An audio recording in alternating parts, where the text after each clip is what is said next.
Coming up, we all know diamonds are a girl's best friend, but do they fit into your investment portfolio? We'll have some experts weigh in. That's next. North American markets finished in the red.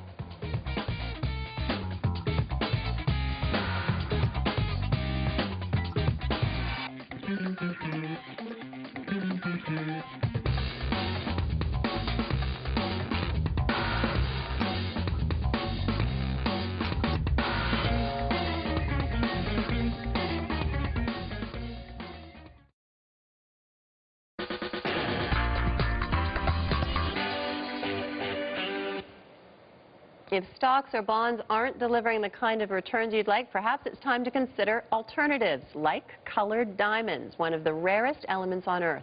Cheryl Resnick is CEO of Capital Colored Diamonds. James Gagliardini is the director of Capital Colored Diamonds. They both join us in studio with a lot of sparkly stuff. The entire studio is sparkling, which is nice just in time for Christmas. Cheryl, we'll start with you.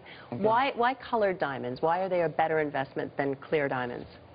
The return on colored diamonds is much higher than any other investment that you can possibly do today.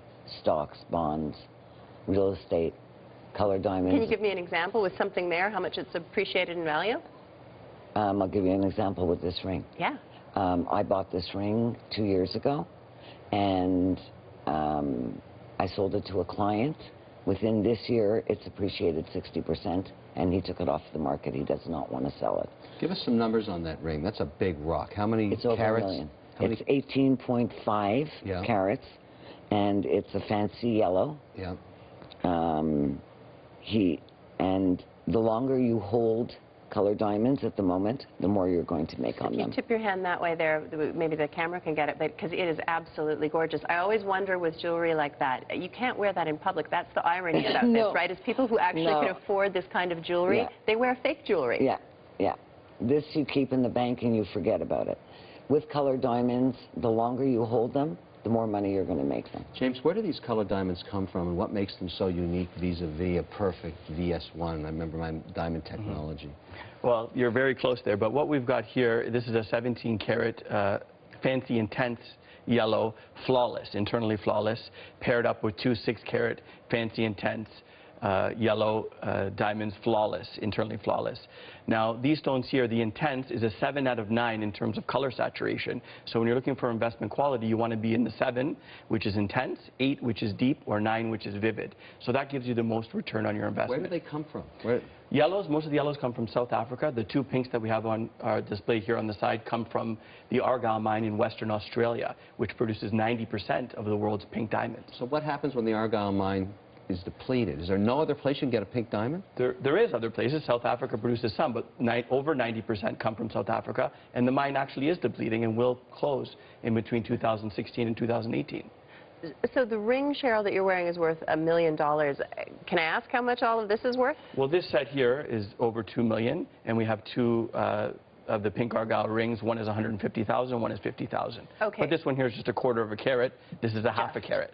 So for most of our viewers out there, investing in this kind of jewelry is not an option, right? Most people don't have that kind of cash to invest. Is there another way you can invest via an ETF or a fund or something in the diamond industry?